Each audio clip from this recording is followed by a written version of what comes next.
What is good, everybody? I hope you're having a great week. Man, is Battlefield in a similar position as Halo right now? Because there seems to be a lot of overlap, and the coming months are going to be very interesting to see what is going to happen to premium $60 FPS games, because they seem to be going away. Is the next Battlefield game going to follow a similar path that Infinite does? Because they're, in my mind, sort of in a similar position, okay? Both of them long-standing, super rich historic legacy. Lots of fans who have played the series throughout the decade, but neither one has really current iterations that have pushed them to the absolute forefront. I think Battlefield 5 in many ways disappointed many players, myself included. Not a terrible game, but it definitely is leaving the position of the fan base in a unique spot. I mean, just look at the culture of content creation on YouTube. A lot of the Battlefield YouTubers moved over to Warzone during the Battlefield 5 era. Similarly, Halo has MCC, which has been absolutely fantastic the last 6 months. I've really had a ton of fun with it, but you can't deny that both these franchises culturally are not in the same limelight that they once were, or at the center of the FPS world.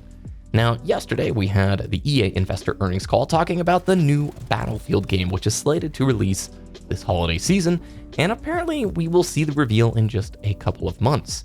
They had to mention that unprecedented scale will be throughout this new Battlefield for destruction, player agency, vehicle and weapon combat that the franchise is known for. They want to, and I quote, elevate it to the next level.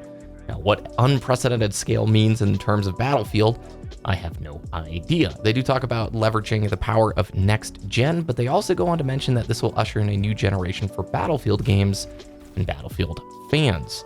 And they also say you should imagine we're looking across all forms of the experience to ensure it's exactly the game that Battlefield fans want to play.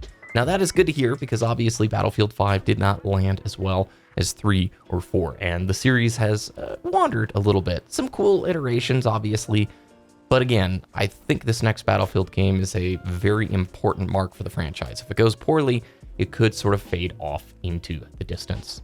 Now, my real question is, will they release a $60 Battlefield game, or are they going to look to the current trend of the free-to-play service model? When you look at Halo Infinite, multiplayer being free, at this point, the main FPS games that are like $60, it's Call of Duty.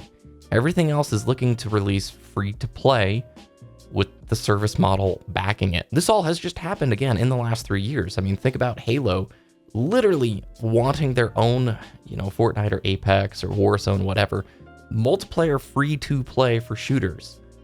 Is Battlefield going to follow that same route? Are they going to do, cross-play, cross-gen, cross-play?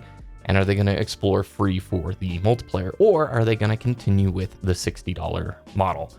Now, this is something that, man, it's a complicated topic. I plan on talking about it further in a new video, but the whole free-to-play thing versus the $60 premium game, it's an interesting trade-off, man. At the end of the day, I do enjoy the fact that we can now play FPS titles on any platform for free. You can literally text your buddies, and if they're on PS4, it doesn't matter. You can play the new season of Apex together. That is radically cool. But you can't help but also recognize that not paying that $60 up front obviously has led to lighter releases that get filled out over time. I mean, that's the bread and butter of the service model. It doesn't have to be done day one, because they need new content drops every so often, like every couple of weeks, so that they can have new marketing beats, new PR to reach out with, and obviously to help get those player numbers to return to the game over and over again. And we're now reaching this very interesting converging point, because is the $60 FPS game on its way out? And I would argue, I think it is. Whether that's for the better of the player or not, that is a longer and larger conversation to dive into. Again, the obvious benefits of, yeah, free is awesome. I love trying stuff. But don't you guys miss sort of the days, again, Halo 3, high watermark, $60 game, and you had so much there at launch that then was added to over time. Not in the same degree of, obviously, our service model games, but the service system really, I think, has empowered much lighter launches that then get filled out over the course of the next 2 years. Not bad, not wrong, just maybe something that I don't prefer. I kind of like having a complete package on day one. There's something about that that just feels a little bit better for me. But again, the landscape of the FPS world is absolutely shifting, and I want to know what you guys have to say about this or think about this. Are you Battlefield players? Are you Halo players? Do you think that we are going to see $60 FPS games just going by the wayside? I mean, we've already seen the campaign discussion sort of teetering, and it seems like some titles continue to create a campaign while others bypass it. And that obviously is one of the main last selling points for premium content. I mean, Halo Infinite is going to have a campaign, and that can't be free to play, right? I'm sure it'll be a Game Pass thing, but if you want to buy the campaign, you're going to be able to buy the campaign. I imagine similar with Battlefield. Is that the new model where the multiplayer is free, and if you want the single player stuff or the co-op things, you're going to have to buy into a premium style of whatever? I really don't know.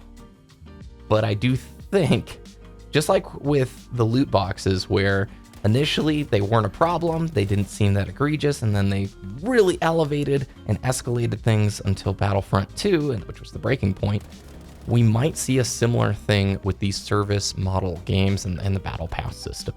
Now, bigger conversation to dive into more deeply soon.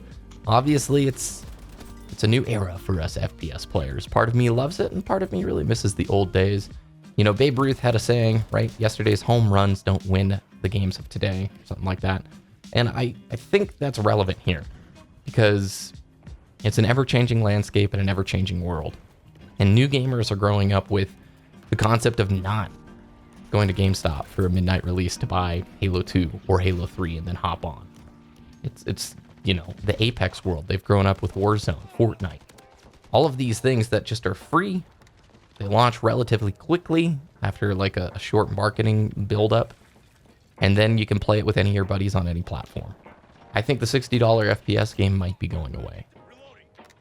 I mean, look at Titanfall 2 as well. It released with a phenomenal campaign.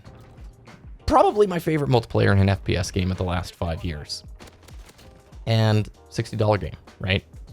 Got great post-launch support, had some really cool limited time stuff and some, you know, monthly additions to the game. And it's totally, it never had its day in the sun, unfortunately. There's a diehard community that still loves it and appreciates it, but if you were to talk to Respawn Entertainment and say, go make us a Titanfall 3, what would they do differently other than their poor marketing timing that EA slotted them in, right? They made, in my mind, a near perfect like FPS game, and it totally went under the radar and missed the mark. You can argue marketing and the timing was a big part of that, which I think so, but if they were to come out with Titanfall 3 now, unless it launched far away from everything else, and unless it had just insane marketing hype, I still think Apex is obviously going to produce way more for them. So why wouldn't they continue to put effort into that style of game? It's unique, it's interesting, and I don't know where we go from here. But I'd love to know what you guys think about it. So let me know down in the comments below. Are $60 games a thing of the past for FPS? Is this the beginning of the end? Are we all going free in service model? We'll have to wait and see. Thanks guys for watching. If you enjoyed the video, please subscribe to the channel and thumbs the video up. That's always helpful. You can follow me on Twitter at bbkdragoon. I hope you have a wonderful day, and I will talk with you again next time.